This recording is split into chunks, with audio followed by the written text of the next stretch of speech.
Om Shanti. Good morning. 19 सितंबर 2023 की मुरली। मीठे प्यारे बाबा हम बच्चों से कह रहे हैं, मीठे बच्चे, याद के पुरुषार्थ से ही कर्मातीत बनेंगे। इसलिए कभी अपने को मियाँ मिट्ठू नहीं समझना। याद के बल से अंदर में जो कमियां हैं उन्हें निकालते रहना। बाबा हम बच्चों से प्रश्न पूछ रहे हैं, सभी बच्चों की अवस्था को मजबूत बनाने के लिए बाप कौन सी चैलेंज करते हैं? उत्तर है, बच्चे भोजन बनाते हुए पूरा समय याद में रहकर दिखाओ। यह बाप बच्चों को चैलेंज करते हैं। शिव बाबा की याद में भोजन बनाएंगे तो ताकत भर जाएगी, अवस्था बहुत अच्छी हो जाएगी। परंतु बच्चे भूल जाते हैं। इसके लिए एक दो को याद दिलाने का पुरुषार्थ करो। डबल सर्विस करनी है। कर्मणा के साथ साथ नर से नारायण बनाने की भी सेवा करो। गीत है, धीरज धर मनुआ। ओम शांति। यह किसने कहा और किसको कहा? बाप बैठ बच्चों को समझाते हैं। भक्ति मार्ग में यह गाया जाता है, जब परम पिता परमात्मा आते हैं वही आकर धीरज देते हैं और कोई मनुष्य धीरज दे नहीं सकता। तुम जानते हो अब सुख के दिन आएंगे। बाप आए हैं सुख धाम ले चलने। यह है दुख धाम। यह सब भक्ति मार्ग के गीत हैं। यहाँ तो बाप सम्मुख बैठे हैं। बच्चों को कुछ कहने की दरकार नहीं पड़ती। बच्चे जानते हैं हमारे सुख के दिन आ रहे हैं। हम सुख की राजधानी स्वयं श्रीमत पर स्थापन कर रहे हैं। डिवाइन मत पर चल रहे हैं। एक होती है डिवाइन मत, दूसरी होती है अनडिवाइन मत। डिवाइन मत एक ही होती है जिसे श्रीमत कहा जाता है। अनडिवाइन मत माना आसुरी पतित मत, डिवाइन मत माना दैवी पावन मत। श्रीमत और आसुरी मत को तुम समझते हो। डिवाइन कहा जाता है पावन को, अनडिवाइन कहा जाता है पतित को। यह है ही पतित दुनिया। कोई भी पावन मनुष्य है नहीं।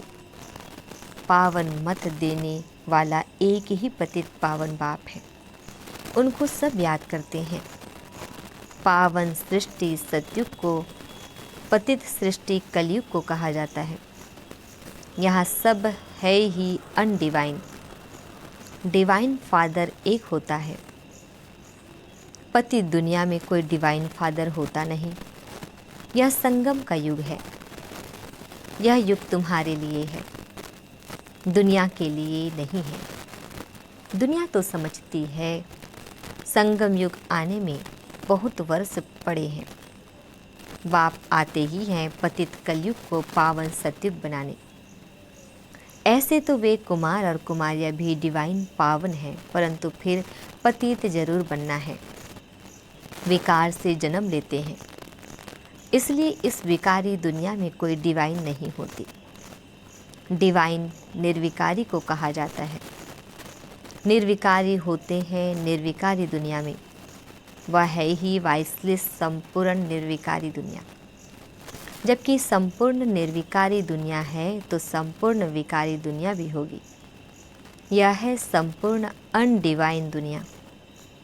संपूर्ण डिवाइन दुनिया सत्युग को कहा जाता है। अब तुम बच्चों को डिवाइन फादर से धैर्यवत बनाया है। डिवाइन जीव आत्मा कहा जाता है। सिर्फ आत्मा को डिवाइन नहीं कह सकते। आत्माएं तो निराकारी दुनिया में रहती है। डिवाइन मनुष्य होते हैं पवित्र दुनिया में। यह है ही अपवित्र दुनिया। अपवित्र दुनिया को पवित्र दुनिया बनाना यह निराकार डिवाइन फादर का ही काम है। तुम बच्चों को अब धीरज मिलता है। बच्चे, अब सतयुग आ रहा है। सुखधाम स्थापन करने में समय तो लगता है। फट से तो दुख धाम विनाश हो, सुख धाम स्थापन नहीं हो जाएगा। तुमको भी देखो कितना टाइम लगा है। पतित सृष्टि कितनी बड़ी है, तुम भी जब लायक बनो ना, तुम खुद ही कहेंगे हम अभी स्वर्ग में जाने लिए पूरे लायक नहीं बने हैं। पूरे लायक बन जाए फिर तो कर्मातीत अवस्था हो जाए, परंतु देह अभिमान बहुतों में होने के कारण समझते हैं हम तो संपूर्ण बन गए हैं, हमको श्रीमत की दरकार ही नहीं, इसलिए याद नहीं करती। बाप की याद से ही तो श्रेष्ठ बनेंगे। कोई कह न सके कि हम निरंतर बाप को याद करते हैं। अंदर में कोई यह न समझे कि हम तो निरंतर याद में रहते हैं। याद में रहते रहे तो बाकी क्या चाहिए। सारा दिन में कोई याद में रहे तो कर्मातीत अवस्था हो जाए, बड़ा मुश्किल है बाबा की याद में रहना। तुम पुरुषार्थ कर रहे हो सुखधाम में राज्य भाग्य लेने लिए। अपने को देखना है।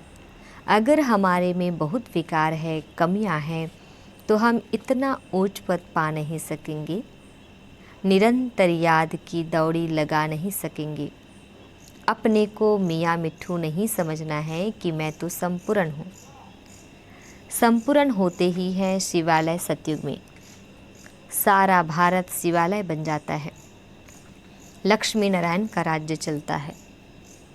मंदिर में राज्य तो नहीं करते हैं ना। शिवालय सतयुग में सब देवी देवताएं राज्य करते हैं। फिर पूजा के लिए मुख्य लक्ष्मी नारायण का चित्र बनाए उनका मंदिर बनाते हैं। पहले नंबर वाले की भी पूजा होती है। अभी उन्हों के जड़ मंदिर है। चैतन्य में जब राज्य करते हैं तो विश्व के मालिक हैं।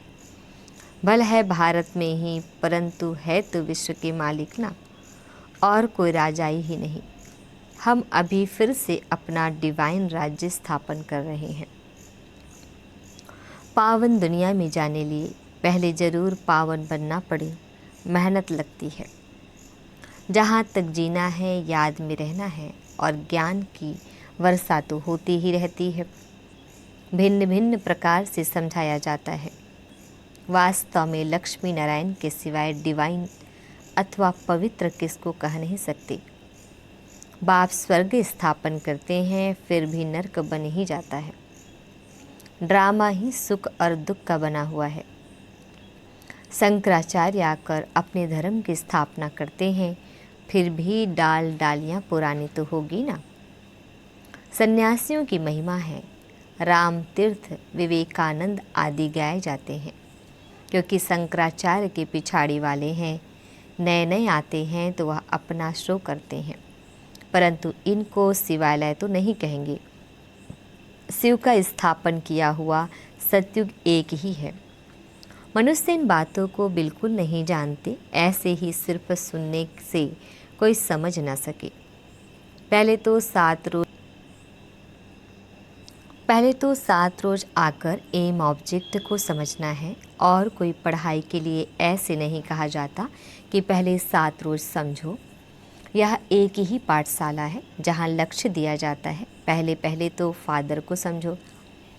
बाप कहते हैं मैं बच्चों की सेवा करने आया हूँ। जो कल्प पहले वाले हैं वही आएंगे। जब तक निश्चय बुद्धि नहीं बने हैं तब तक बुद्धि में आएगा नहीं। इसलिए बाबा पूछते हैं कहाँ तक निश्चय हुआ है। यह कोई गावड़े का सत्संग नहीं है। और सत्संगों में तो कहेंगे फलाना महात्मा गीता सुनाते हैं, फलाना वेद सुनाते हैं। यहाँ कोई महात्मा आदि नहीं है। यहाँ तो बाप बैठ समझाते हैं। पहले जब तक निश्चय नहीं तब तक क्या समझे। वहाँ सत्संगों आदि में समझेंगे। या तो फलाना वेद सुनाते हैं, राज विद्या पढ़ाते हैं। यहाँ तो वेदों शास्त्रों अथवा राज विद्या की कोई बात नहीं। तुम जानते हो बाबा इन द्वारा पढ़ा रहे हैं। जब तक यह नहीं समझा है तो क्या करेंगे, और ही वायुमंडल को खराब कर देंगे। यहाँ तुम्हारे में भी ऐसे नहीं है कि सब शिव बाबा की याद में सुनते हैं और समझते हैं। शिव बाबा ब्रह्मा द्वारा पढ़ाते हैं, नहीं, शिव बाबा की पढ़ाई है। यह कुछ भी समझते नहीं, बड़ा मुश्किल को यथार्थ रीति समझते हैं। पढ़ाने वाला शिव बाबा है। यह याद हो और सारा दिन बुद्धि में रहे कि हम स्टूडेंट हैं तो नंबर 1 चले जाएं, परंतु तुम्हारे में भी नंबरवार है। बाबा कहते हैं मुझ पढ़ाने वाले को याद करो, मैं ही बाप टीचर गुरु हूँ। तीनों को इकट्ठा याद करना है। लौकिक संबंध में तो बाप अलग, टीचर अलग, गुरु अलग होते हैं। यहाँ एक को ही याद करना है और है बहुत सहज, परंतु माया याद रहने नहीं देती, घड़ी घड़ी बुद्धि योग तोड़ देती है। तुम बच्चे आपस में बैठते होंगे, समझो कोई मशीन चलाते हैं अथवा मक्खन निकालते हैं तो शिव बाबा को याद कर मशीन चलाते हैं। शिव बाबा की याद में बाबा के यज्ञ के लिए मक्खन निकाल रहा हूँ, कितनी खुशी की बात है। यज्ञ के लिए भोजन बनाता हूँ, खुशी होती है ना, परंतु फिर घड़ी घड़ी भूल जाते हैं, फिर पुरुषार्थ करना पड़े खुद का। एक दो को याद कराने का पुरुषार्थ कराने वाला चाहिए। फिर भी शिव बाबा को याद कर भोजन बनाएंगे तो ताकत भर जाएगी। तुम्हारी अवस्था बहुत अच्छी हो जाए, परंतु ऐसे होता नहीं। ब्रह्मा भोजन की तो बहुत महिमा है, परंतु जब आत्मा शिव बाबा की याद में रह बनाए, शक्तियों का ऐसा भंडारा हो, याद में रह भोजन बनाए, तब तो शक्ति मिले। वह भी शक्तियों की बुद्धि में नहीं आता है। नहीं तो पुरुषार्थ करे। बाबा को तो दिल होती है, अपने हाथ से शिव बाबा को याद करते भोजन बनाऊं। प्रैक्टिस करनी है। देखिए याद ठहर सकती है। बाबा चैलेंज देते हैं, जो भी भंडारे में है कोशिश करो। बाबा जानते हैं कि 1 घंटा भी याद नहीं कर सकते। याद वाले ज्ञानवान हो तो डबल सर्विस में लग जाए। जब तक कांटे को फूल ना बनाए तो कुछ काम के नहीं है।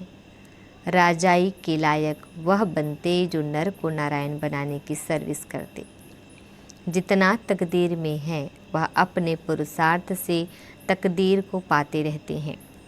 बाप तो सबको कहते हैं जितना करेंगे, जो करेंगे सो पाएंगे। अपने मोस्ट बिलवेड बाप को याद करना है। याद की ही मेहनत है। बाबा भी बतलाते हैं मैं बहुत उपाय करता हूँ, परंतु हो नहीं सकता। बहुत मेहनत है। मेहनत करते करते अंत में कर्मातीत अवस्था होगी। फिर साक्षात्कार करते रहेंगे, माया नहीं आएगी। यहाँ बैठे बैठे सब दिव्य दृष्टि में देखते रहेंगे। अभी तो टेलीविज़न में देखते हैं। टेलीविज़न कोई दिव्य दृष्टि नहीं है। विनाश का साक्षात्कार, वैकुंठ का साक्षात्कार टेलीविज़न में नहीं देख सकेंगे। जितना जो ज्ञानी और योगी है उनको तो वैकुंठ की राजधानी देखने में आती रहेगी। बिगर टेलीविज़न रखे तुम जर्मनी, लंदन आदि देखते रहेंगे। टेलीविज़न से यह दिव्य चक्षु का साक्षात्कार वंडरफुल है। सच्चे दिल से बाप की सर्विस में लगना है, तब मज़ा है। बुद्धि भी कहती है बाबा अंत में बहुत खातरी करेंगे। घुमाना फिराना बहलाना यह खातरी है ना। ऐसा बनने के लिए लायक भी बनना चाहिए ना। लायक बनाने वाले को याद करने से ही लायक बनते जाते हैं। जितना याद करेंगे और स्वदर्शन चक्र फिरता रहेगा तो फ़ायदा है। बीज को याद करने से झाड़ भी याद आएगा। यह बातें सिवाय तुम्हारे कोई भी समझ ना सके। इस याद और ज्ञान से हम इतना जमा करते हैं, वहाँ यह पता नहीं होगा कि यह कहाँ से वर्षा मिला है। या थोड़े ही समझते हैं कि यह हमारे संगम की कमाई है। बादशाही मिल जाती है, तुम सदा सुखी रहते हो। बड़ी भारी मंजिल है। अभी तुम डिवाइन बनते हो, सारी दुनिया अनडिवाइन है। तुम मनुष्य से देवता डिवाइन बन रहे हो। मनुष्य को देवता बनाने वाला एक ही गॉड फादर है। फादर अक्षर कहना बड़ा सहज है। कोई भी बूढ़ा बुजुर्ग देखेंगे तो उनको बाबा व पिताजी कहेंगे। बूढ़ा बूढ़े को देखेंगे तो भाई समझेंगे, छोटे बड़े को देखेंगे तो बाप समझेंगे। निराकार बाप का तो कोई को पता नहीं है, सिर्फ कह देते हैं गॉड फादर। या नहीं समझते हैं कि हम आत्मा हैं, हमारा बाप वह है। बाप ज़रूर वर्षा देता होगा। अभी तुम जानते हो हमारा बाप हमको वर्षा दे रहे हैं। इस वर्षे के लिए ही हम बार बार पुकारते थे, प्रार्थना करते थे। अब वही पढ़ा रहे हैं।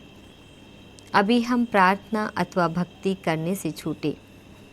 बड़े मज़े की नॉलेज है। कहते हैं आप हमारे बेहद के बाप हो, फिर हमको छोड़ लौकिक बाप के पास बुद्धि क्यों जाती है? परंतु किसकी तकदीर में नहीं है तो बुद्धि में बैठता नहीं। खुद ही कहते हैं हमारी तकदीर में राजयोग की बादशाही नहीं है। तो बाबा क्या करे? क्यों नहीं तकदीर बनाते हो? तकदीर बनाने में तो कोई को मना नहीं है। तकदीर में नहीं है तो बाबा को छोड़ देते। फिर माया बिल्ली बुद्धि में घोटाला डाल देती है। बाप भी क्या करे? माया बिल्ली पर जीत पानी है। काम काज करते शिव बाबा की याद में रहे तो बहुत फ़ायदा हो जाए। 1 मिनट भी याद करने से बड़ा फ़ायदा हो सकता है। 1-2 को सावधान करो, फिर कोई माने या ना माने। बाबा युक्तियाँ बहुत बतलाते हैं। अच्छा मीठे प्यारे बाबा, हम बच्चों को विश कर रहे हैं। मीठे मीठे सिकिल दे बच्चों प्रति माता पिता बाप दादा का याद प्यार और गुड मॉर्निंग। रूहानी बाप की रूहानी बच्चों को नमस्ते। हम रूहानी बच्चों की रूहानी बाप दादाजी को याद प्यार गुड मॉर्निंग और नमस्ते नमस्ते नमस्ते। शुक्रिया बाबा, शुक्रिया। धारणा के लिए मुख्य सार है, 1-2 को बाप की याद दिलाने का पुरुषार्थ करना है। बाप, टीचर, सतगुरु तीनों को साथ साथ याद करना है। भोजन बनाते व खाते समय याद में ज़रूर रहना है। सच्चे दिल से बाप की सर्विस में लगना है। कांटों को फूल, मनुष्य को देवता बनाने की सेवा करनी है। वरदान, व्यक्त भाव से ऊपर रह फरिश्ता बन उड़ने वाले सर्व बंधनों से मुक्त भव। व्यक्त भाव से ऊपर रह फरिश्ता बन उड़ने वाले सर्व बंधनों से मुक्त भव। डिटेल है, देह की धरनी व्यक्त भाव है।